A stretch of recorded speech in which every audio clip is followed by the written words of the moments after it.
Hi everyone, how's everyone doing here today? Just wanted to say thank you for watching, and today I wanted to talk about guns and changes.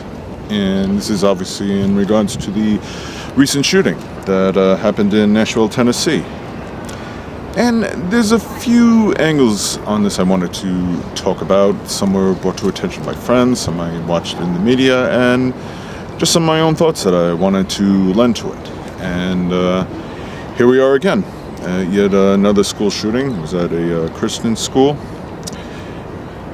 And early on, when the incident first happened, somebody mentioned the fact that when Joe Biden gave a press briefing on it, he was talking to an audience of children, and the intro was about ice cream. He talked about ice cream. I didn't listen to it too much because I don't know. I get it. He was trying to be comical for the audience and everything. And then eventually segued into talking about the shooting incident, where he took on a more, sorry tone and everything. And was it inappropriate? Absolutely. I don't even know how to explain it. I don't even know why he did what he did.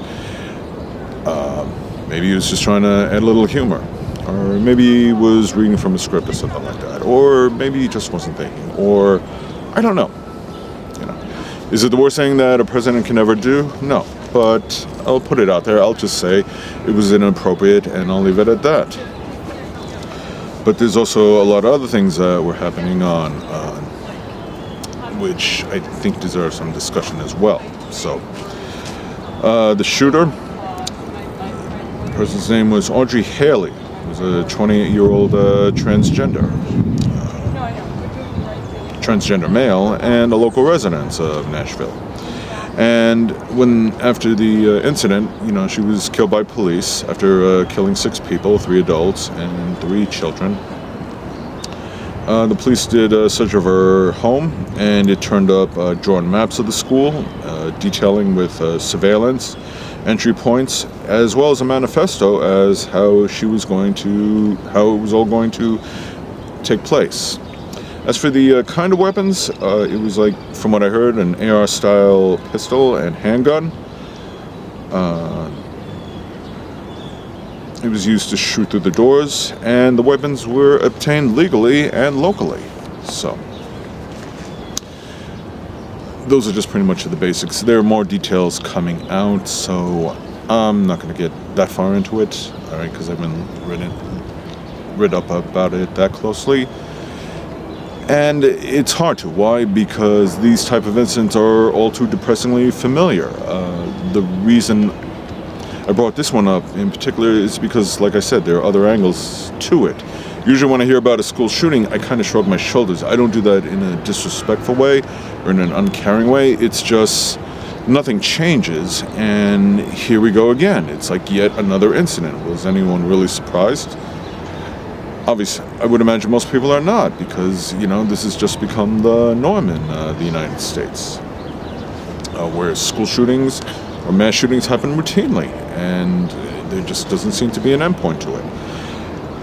We can talk about, I can already go through some of the events of how it's all going to play out as far as the end result goes. So, you're going to have all the thoughts and prayers, which we've been having some already. There's going to be blame to go around, everything but the guns, which I'm also going to get into a little bit. And some people are going to complain about their Second Amendment rights, and in the end, nothing gets done.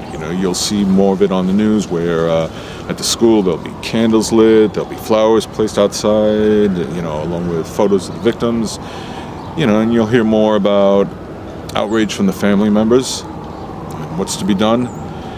And we've already heard some of the response from the lawmakers, which I'll also get into. And then nothing changes. It gets exhausting, and it's just only a matter of time for there's another shooting. And then we go through the same cycle over and over again.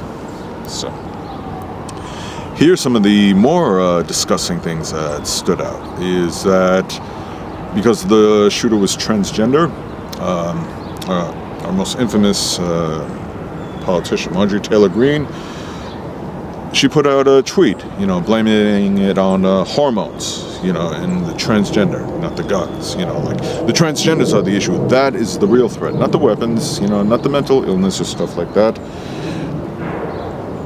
And some of the TV lawmakers, when they were asked about it, like one from Tennessee, they said, it's a terrible situation, no kidding, but that in the end there's nothing really that can be done about it. He gave reference to his father or grandfather who served in World War II, and based on what he told them, someone's out to kill you, they're going to kill you, nothing you can do to stop it. So what's the point? And again, there was more on the right, other groups, certain far-right members like Matt Walsh, who are also using it as an opportunity for transgender. That, to me, is the most appalling, because it then doesn't become about the victims or the shooter. It doesn't even become about any type of solution.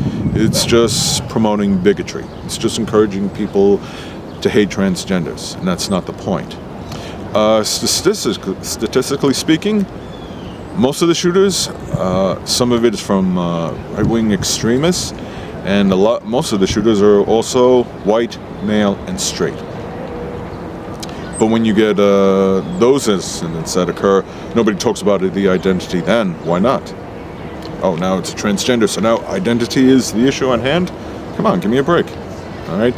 They're not working for a solution. To them, it's just, hey, gun violence, nothing we can do about it. Oh, but drag queens, we're not going to tolerate this. They're strongly opposed to the drag queens as far as protecting the kids, but not about the gun violence, which is a far greater threat to children. This is something I talked about in a previous video.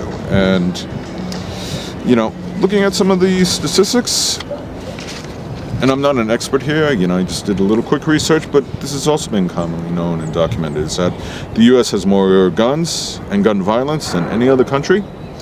More guns among civilians than also under any other country. And to my knowledge, no other country has an NRA. We have the NRA, but you don't find such organizations in other countries. To my knowledge, I could be wrong, to be fair about that. So, now let's go through some of the excuses, which we've heard a lot. It gets a little routine. That's also pretty exhausting, but it's important to talk about it. Blaming mental health.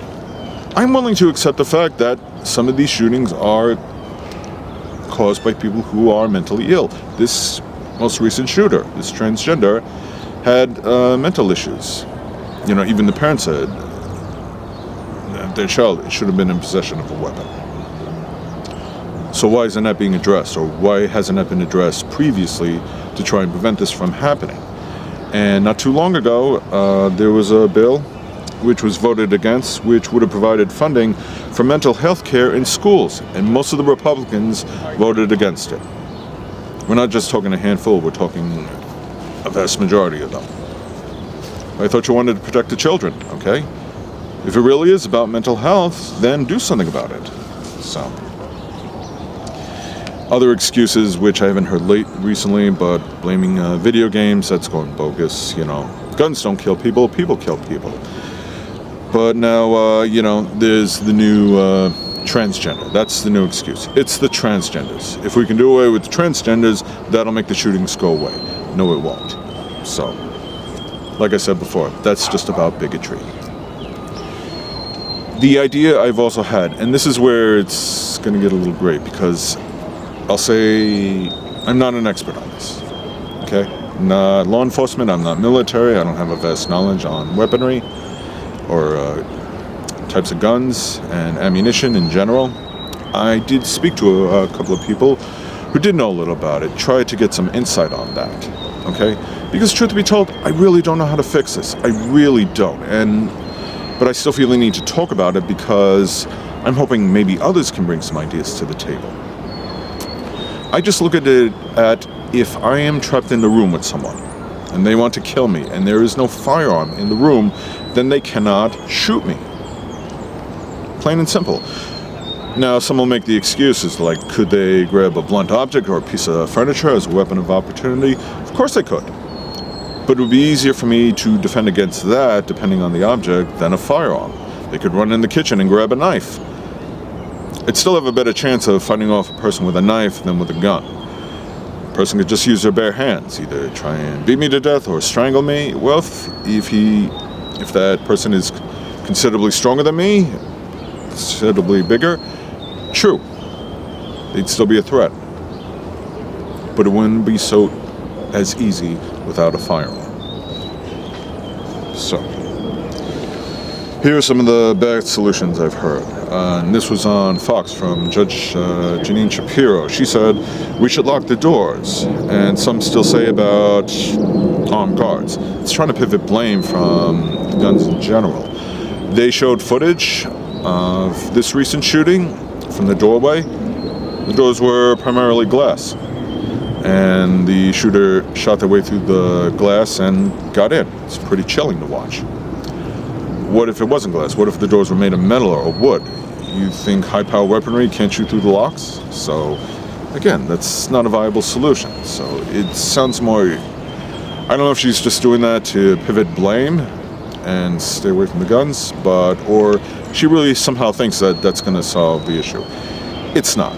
I mean, I don't think she's making that argument in good faith, because she said some stupid things in the past. I don't think she's that stupid.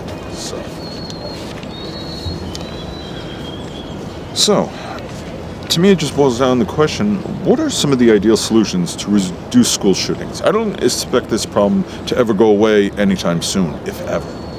And I'm really trying to be optimistic here, okay? Because I'm thinking about the kids. And I'm all for Second Amendment rights. I really am. No one's going to go door to door and take away people's guns, okay? One of the things one of my friends said, who was trying to be optimistic, he made these 3 suggestions. Keep the shooter's name out of the media, which his reasoning is that some of these shooters like to do it for the publicity. If you keep their names out, that kind of may decrease it. Do I think that's really going to work? No, not really, but I mean, hey, it's worth a shot. At this point, something is better than nothing. You may disagree, that's fine. Again, what other solutions would you provide? Now, his which is, as I just said, and this is a complete impossibility, is do away with the Second Amendment. That would be phenomenal. But that's never going to happen, okay? You have a greater chance of winning the Mega Millions than doing away with the Second Amendment. It's been around too long. There's too many guns out there, and there's a lot of gun owners that just don't want to give up their toys. I kind of understand that, and deep down, I really don't think the ones, especially the responsible gun owners, they don't want to see school shootings happen. But just there are too many of them that don't want to give up the guns. And again, they've complained about that in the past. No one's going to come and take my guns away. No one's trying to. Okay, nobody ever has. Nobody has ever proposed that to my knowledge. I could be mistaken, but I don't think so. What are you going to do? Go door to door and just confiscate weapons? That's just not going to happen. It'd be nice if it would, because again, if there are no guns available for these shooters to acquire, then they can't do a school shooting. And the other one he said is fortify the schools, which to me makes the most logical sense if you take away all other possibilities. Does it mean making a school more like a prison or a fortress? Absolutely. Would that be traumatizing to some kids? I would imagine so. I mean, when I was a kid growing up, bullied and getting a bloody nose in a fight, that was probably the worst thing that could ever happen to you. Overall, we never had to worry about school shootings or drills in the event of a possible shooter, or go into a secure area in the hopes of avoiding a shooter. We never had to deal with that. That I can imagine is pretty traumatic. I mean, how do you prepare a child like that?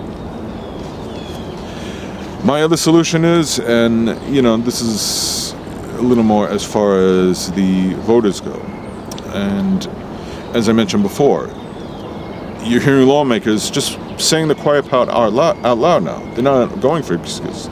They're just saying, this is nothing we can do. Or here's my other favorite one. Now's not the time. What is a good time? Tell me, and I'll mark it on my calendar, and then we can talk about it. Are you going to solve the problem or not? Lawmakers that say they don't want to do anything, I got news for you. Inaction, that is an action. And that tells you that they really don't care. or they're just not willing to make the effort. And if that's the case, vote them out. Okay? If you're not willing to do the job, if you're not at least going to try and do something, try and implement a solution, any solution, then vote them out. And as I said before, I don't see this problem going away soon, but doing nothing doesn't change anything. But if you at least try some laws, try putting some regulation, try making any solution possible. If it reduces the number of shootings, even by a small percentage, I think it's worth it. And the other one is the politicians who are taking money from gun lobbyists, vote them out too. I remember that when David Hogg, and I know some people find his motives questionable, some don't. When he asked Marco Rubio, this was years ago, this was shortly after the Parkland shooting, he asked him point blank, would he stop taking, he called it, I believe, blood money from the NRA? And Rubio couldn't give a straight answer. Why? What are you afraid of? You decide, I don't want to take their money anymore, okay? I'm in support of the children. That would have been the correct answer. Instead, he kind of just tap danced around the question. Vote them out. Those people aren't going to do anything. We need people that are actually going to not just give thoughts and prayers, but bring action to the table. All thoughts and prayers is duly noted, but it doesn't change anything. Actions speak louder than words. If you got lawmakers that aren't willing to come up with any solutions, aren't willing to take any actions against this, well then we're gonna, like I said, we're gonna go through that same cycle, and once the smoke settles, once everything is kind of passed on and there's a sense of normalcy where children may feel safe or think they're safe, it's only a matter of time for there's another shooting. It's just a question of when, where, and how bad. So if anyone else has any ideas, like I said, I'm not an expert here. I'm looking for solutions. I'm looking for ideas. Any suggestions, and more importantly, how to implement them. I'm not a lawmaker, but perhaps there's a way we can reach out to our local congressmen, and try and push for change. Because until things change, like I said, these shootings are going to continue. I don't have kids, but there are a lot of families out there that do, and the scariest thing, which they have mentioned, I've seen in different interviews on social media, is they're afraid of getting that one phone call. One of them put it more directly, that they got to struggle to remember how they dressed their kids or what their kids were wearing before they went to school. Because if it's an event where it's a bloodbath, where they've suffered so much damage, they need to identify them by the clothing. I mean, we need changes now. Even if it only brings a slight change in the short run, something's better than nothing. And if you do nothing, nothing's going to happen, and we're back to square one. So, anyway, I hope you understand. I hope to hear some comments, and thank you for watching.